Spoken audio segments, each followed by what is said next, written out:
Isolare i positivi per fermare il contagio e ridurre i pazienti da ricoverare e quelli che finiscono in terapia intensiva. Nel giro di 3 settimane i 9 dipartimenti di igiene e sanità della Regione Veneto, che vedono impegnate 714 persone, saranno in grado, con il team dell'Università di Padova, diretto dal virologo Andrea Crisanti e l'ausilio della Croce Rossa, di processare 20.000 tamponi al giorno. Già 65.000 sono stati eseguiti.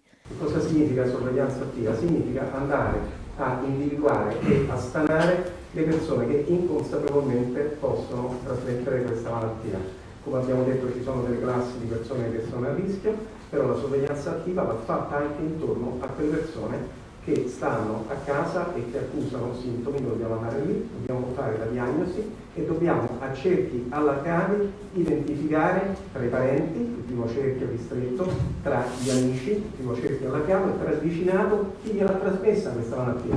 Perché se noi assumiamo che le persone obbediscono alla quarantena, è chiaro che chi gliel'ha trasmessa sta nell'ambito di quel cerchio. Il successo di questa iniziativa lo dovremo misurare con l'aumento del numero dei casi positivi che andiamo a scovare e allo stesso tempo più casi positivi scoviamo, meno persone si ammalano, meno persone vanno nell'ospedale, meno persone vanno in terapia intensiva.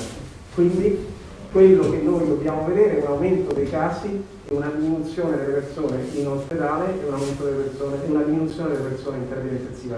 Questi sono i parametri, quindi dobbiamo diminuire quel valore, quella frazione tra ospedalizzati e casi totali, terapia intensiva e casi totali. Questo numero deve diventare sempre più piccolo. Questa è la misura del nostro successo. Arrivati a già una caratteristica veneta. Sì, che è già una caratteristica veneta, ci stiamo già molto vicini a questo, adesso non incrociamo le dita, ma diciamo il Veneto, non so se posso dirlo, ma insomma, ci sono degli indicatori molto positivi. Arriviamo alla fine. Da questo punto di vista, voi ormai lo vedete. Quindi, ecco, questo è questo che ci si deve aspettare. Poi arriverà un punto di flessione in cui i positivi incominceranno a calare in parallelo alle persone ospitalizzate e alle persone in terapia intensiva. Ecco, questo diciamo è quello che ci si aspetta, è quello che vi dovete aspettare, quali sono la media del successo di questa operazione. Aumento del numero dei positivi, diminuzione dei ricoverati e delle terapie intensive fino al punto di flessione in cui cominciano a calare tutti. Ecco, questo ci vorrà un po' di tempo perché è una sfida immane, perché chiaramente noi ci preoccupiamo di identificare sia